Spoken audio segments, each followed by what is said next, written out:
Unified 911, anong matutulong namin sa'yo? Anya ti maitulong mi ken kapo. Anong may tatabang ko sa Unsay imo? akong ikatabang nimo? Ngini makadabang na misal ka no. Sa anumang wika o dialekto, may tulong na darating sa iyo.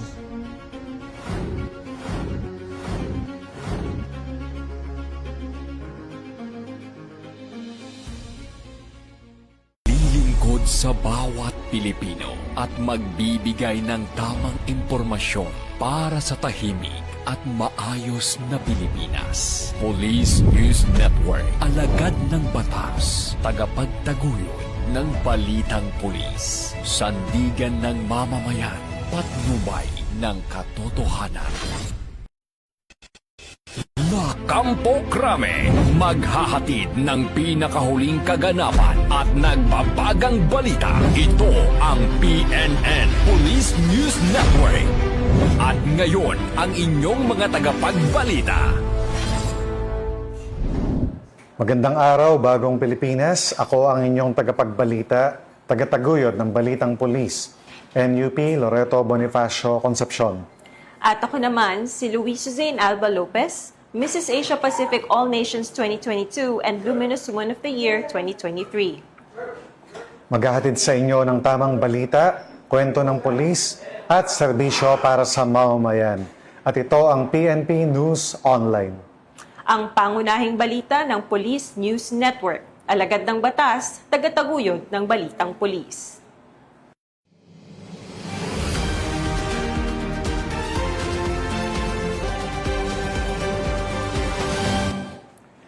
Narito ang mga balitang hatid ng ating PNN correspondents mula sa iba't ibang panig ng bansa.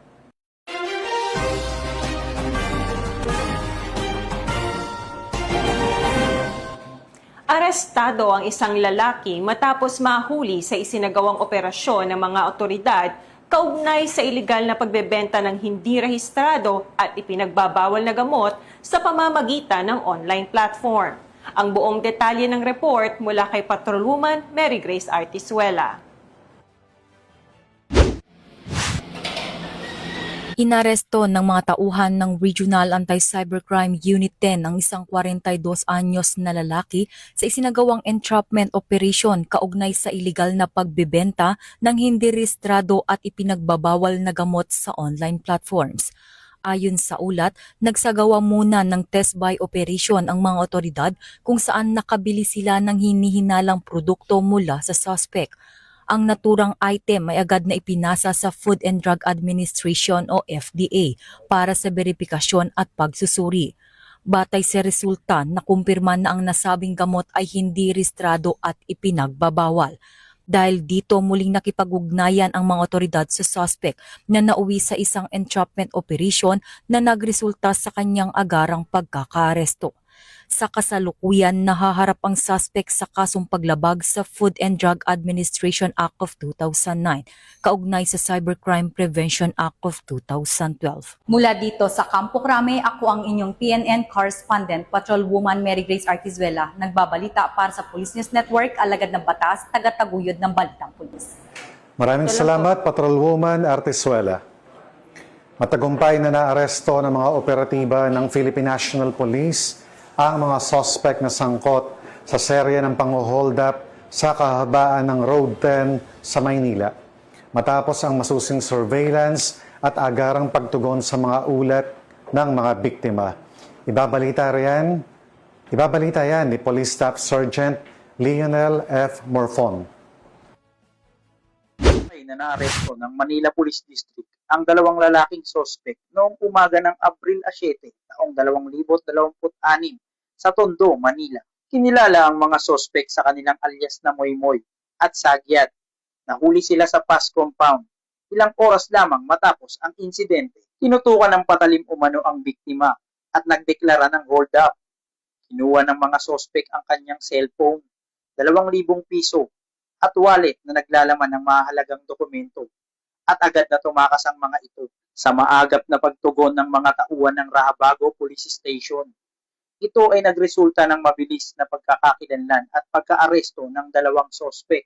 Patuloy naman ang follow-up operation ng pulisya para matunton ang isa pang sospek na kinilalang si alias Dodong na kasalukuyang pinaghahanap Samantala, kasalukuyang nasa kustodiya ng pulisya ang mga naarestong sospek at naharap sa reklamong paglabag sa robbery with violence or intimidation of persons sa ilalim ng Article 294 ng Revised Penal Code. Muling pinaalalahanan ng MPD ang publiko na maging mapagmatyag at agad na i-report ang anumang kahina-hinalang aktibidad sa pinakamalapit na himpilan ng pulisya sa oras ng pangangailangan o tumawag sa 911 Unified Emergency Hotline.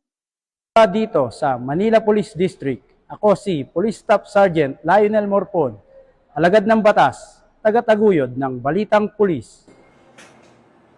Maraming salamat, Police Staff Sergeant Morpon.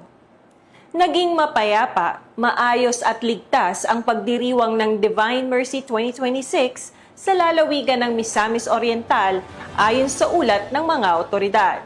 Magbabalita dyan si Patrolwoman Lisel May Abukay. Payapa at ligtas na pagdiriwang ng pista ng Divine Mercy 2026 sa Misamis Oriental. Naging mapayapa at maayos ang pagdiriwang ng pista ng Divine Mercy nitong nakaraang linggo, 12 ng Abril, taong kasalukuyan, kung saan libo-libong deboto ang dumalo sa Divine Mercy Shrine. Maagang nagtipon ang mga mananampalataya upang makiisa sa banal na selebrasyon na puno ng panalangin, pagninilay at pag-asa. Upang masiguro ang kaligtasan ng lahat, nagpatupad ng mahigpit na seguridad ang Misamis Oriental Police Provincial Office sa pangunguna ni Police Colonel Al M. Abanales. Nag-deploy ng 112 na mga pulis sa iba't ibang bahagi ng lugar upang bantayan ang kaayusan, tumulong sa mga deboto at tiyakin ang maayos na daloy ng publiko. Personal ding nagsagawa ng inspeksyon at monitoring si Police Colonel Abanales sa mismong lugar upang tiyakin na maayos ang crowd control at alerto ang mga pulis sa kanilang tungkulin. Dahil sa maayos na koordinasyon ng kapulisan at iba pang ahensya, naging ligtas at matagumpay ang buong pagdiriwang.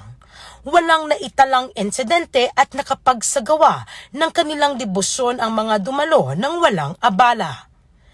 Nagpasalamat naman ang Misamis Oriental Police Provincial Office sa kooperasyon ng publiko at muling tiniyak ang kanilang patuloy na pagbibigay ng seguridad sa mga malalaking kaganapan sa lalawigan. Mula dito sa Police Regional Office TAN, Misamis Oriental Police Provincial Office, ako ang inyong PNN Correspondent, Patrolwoman Lisel May Abuka, alagad ng batas sa gataguyod ng Balitang Pulis. Maraming salamat, Patrolwoman Abukay.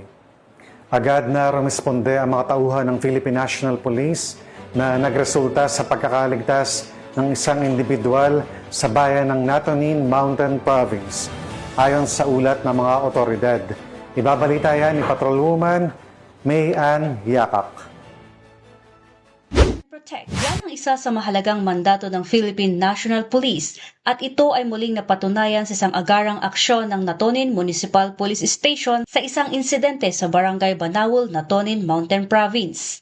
Noong hapon ng Abril 12, 2026, bandang alas 4, isang tawag ang natanggap ng Natonin Municipal Police Station mula sa isang concerned citizen, kung saan isang aksidenteng pagkahulog ang agad na iniulat na nangangailangan ng agarang tulong. Sa pangunguna ni Police Captain Melvin Salvador, agad na rumisponde ang Natonin MPS sa pinangyarihan ng aksidente. Sa kanilang pagdating, natagpuan nila si Ginoong Donald Padsing na nakahiga malapit sa rice granary kasama ang individual na humingi ng tulong. Bagamat walang natamong sugat, siya ay nahihilo at hindi makatayo. Dahil makipot at limitadong daanan sa nasabing lugar, hindi naging madali ang pagtugon. Subalit sa inisyatibo ng mga responding kapulisan at ibang concerned citizens, agad silang gumawa ng improvised stretcher at dahan-dahang binuhat at dinala ang biktima patungo sa Barangay Road. Sa bawat hakbang, ipinakita ang tunay na diwa ng bayanihan at malasakit sa gitna ng kagipitan. Agad na dinala si Ginoong Padsing sa Anastasia Sagal Rafael Memorial Hospital sa poblasyon Natonin, kung saan siya ay agad na binigyan ng kinakailangang medical na atensyon. Ang pangyayaring ito ay muling sumasalamin sa matatag na paninindigan ng Philippine National Police sa kanilang mandato na maglingkod at magprotekta sa mamamayan. Mula sa Mountain Province, ako ang iyong PNN correspondent, Patrolwoman May Ann Yakak, alagad ng batas, tagapagtaguyod ng balitang pulis. Maraming salamat, Patrolwoman Yakak. Sinunog ng mga otoridad ang mahigit 6.2 milyong pisong halaga ng tanim na marijuana matapos matuklasan sa isinagawang eradication operation sa lalawigan ng Benguet. Yan ang ibabalita ni Police Master Sergeant Beverly Pacas. Matagumpay na naisagawa ang marijuana eradication operation noong ika-10 ng Abril 2026 sa Sitio Tagpo, Cayapa, Bacon, Benguet. Pinangunahan ng Bacon MPS kasama ang iba pang operating units ang operasyon sa ilalim ng Auckland Ultimate Grass Cutter 2026 na nagresulta sa pagkakatuklas ng 2 plantation sites sa isang communal forest. Sa Site 1, natagpuan ang 7,200 peraso ng fully grown marijuana plants na may tinatayang halagan na 1.44 million pesos. Habang sa Site 2 naman ay 4,000 gramo ng marijuana smalls na nagkakahalaga ng 4.8 million pesos. Umaabot sa kabuuang 6.24 million ang standard drug price ng mga nakumpiska. Matapos ang isinagawang stakeout, walang naarestong cultivator. Ang mga marijuana ay dinokumento, biningot at sinunod sa lugar, habang ang mga sampol ay kinuhas para sa pagsusuri ng Regional Crime Laboratory Office. Patuloy ang operasyon ng kapulisan laban sa illegal na droga sa nasabing lugar. Mula dito sa La Trinidad, Benguet, ako ang inyong PNN Correspondent Police Master Sergeant Beverly L. Pacas, alagad ng batas, tagataguyod ng balitang pulis. Maraming salamat, Police Master Sergeant Pacas. 4 na individual ang naaresto sa isinagawang entrapment operation ng Police Regional Office 5 sa lalawigan ng Catanduanes, kung saan umabot ng 792 litro ng gasolina ang nakumpiska mula sa mga suspect. Yan ang ibabalita ni Police Staff Sergeant Mercolito Levendino Jr. 4 individual ang naaresto habang tinatayang nasa 792 liters ng gasolina ang nasamsam sa magkahiwalay na entrapment operations laban sa illegal na pagbebenta ng gasolina na sinagawa ng Police Regional Office 5 sa probinsya ng Catanduanes. Sa bayan ng Viga, dakong alas 8:16 ng umaga, naaresto ang 2 suspek na kinilalang sina alias Ana at Ed sa sinagawang operasyon ng pinagsanib na pwersa ng Provincial Intelligence Unit bilang lead unit at Viga MPS. Nakumpiska sa naturang operasyon ang humigit kumulang 642 liters ng petroleum products na may kabuang halagang 53,286 pesos. Samantala, dakong alas 10:35 ng umaga, 2 pang individual ang naaresto sa bayan ng Karamuran sa isinagawang operasyon ng pinagsanib na puwersa ng PIU bilang lead unit, Karamuran MPS at Bureau of Fire Protection Karamuran. Nakumpiska mula sa mga sospek ang isang plastic bottle na naglalaman ng humigit kumulang 3.75 liters ng gasolina na ginamit bilang object of sale na may halagang 500 pesos, 3 bote na may tig 3 litro ng gasolina, isang drum container na naglalaman ng humigit kumulang 70 liters ng gasolina at 5 galon na naglalaman ng tinatayang tig 4 na litro ng gasolina. Sa kabuuan, umabot sa humigit kumulang 150 liters ng gasolina ang nakumpiska na may kabuang halagang 16,500 pesos. Lahat ng naarestong individual ay pinaalam ang kanilang mga karapatang konstitusyonal alinsunod sa Miranda Doctrine sa wikang kanilang naiintindihan. Sila ay dinala sa impili ng pulisya kasama ang mga nakumpiskang ebidensya para sa kakulang dokumentasyon at disposisyon. Naharap ang mga sospek sa kasong paglabag sa Presidential Decree 1865 o ang illegal na pagbebenta ng gasolina. Ayon kay Police Brigadier General Erosito N. Miranda, Regional Director ng Pro-5, ang matagumpay na operasyon ay patuloy na pagbabantay ng kapulisan laban sa mga illegal na gawain na maaaring magdulot sa panganib sa publiko.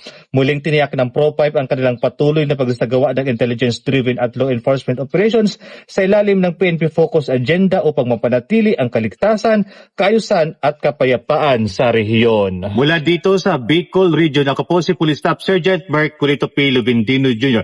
Nag-uulat para sa Police News Network at ito ang bagong PNP para sa bagong Pilipinas, serbisyong mabilis, tapat at nararamdaman.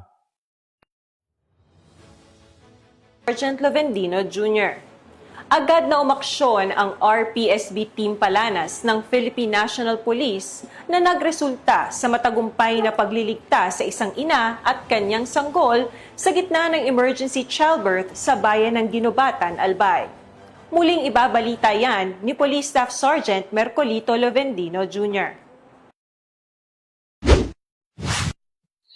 Muling pinatunayan ng Hanay ng Kapulisan ng Pro-5 ang malasakit at kahandaan sa paglingkod sa mamamayan matapos ang matagumpay na pagtulong ng RPSB Team Palanas ng Regional Mobile Force Battalion 5 sa isang emergency childbirth sa Ginobatan, Albay noong April 12, 2026. Ayon sa RPSB Team Palanas, nagsasagawa ng police assistance sa Barangay Hall bilang bahagi ng implementasyon ng Revitalized Police sa Barangay program nang makatanggap sila ng tawag hinggil sa isang buntis na si Julina, 24 anyos, residente ng Procpor, Barangay Palanas, na kasalukuyan nakakaranas ng active labor. Agad namang rumesponde ang mga tauhan ng pulisya katuwang ang duty barangay health worker upang magbigay ng agarang tulong.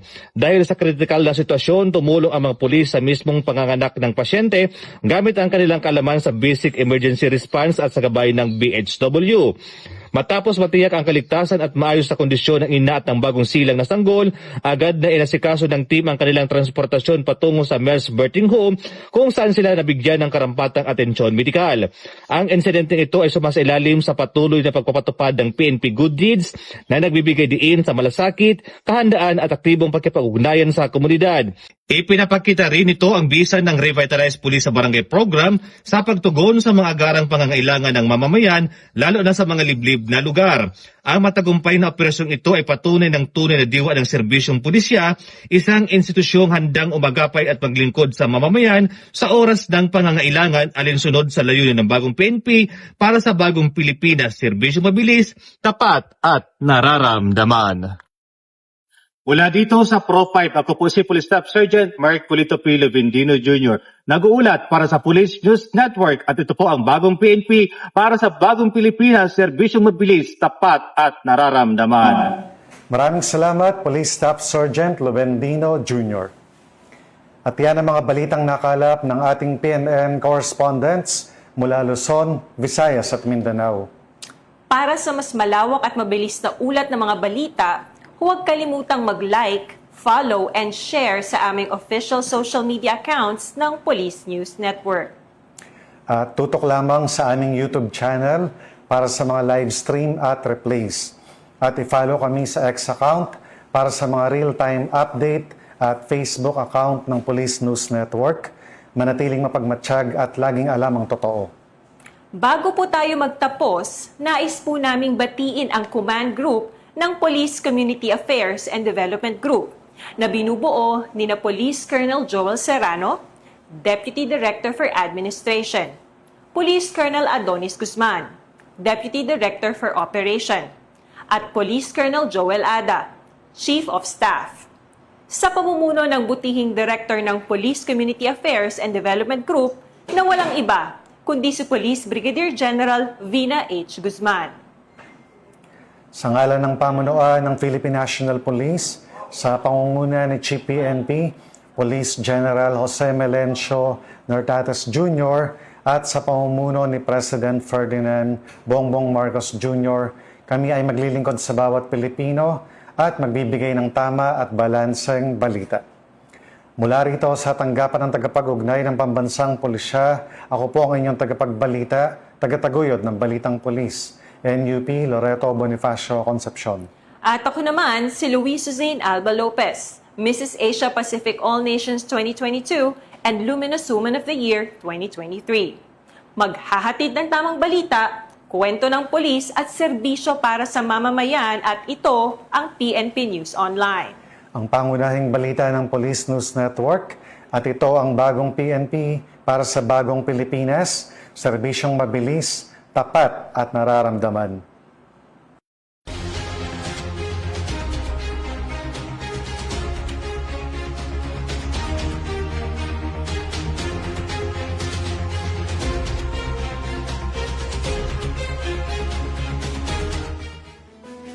News Network, alagad ng batas, tagapagtaguyod ng balitang pulis.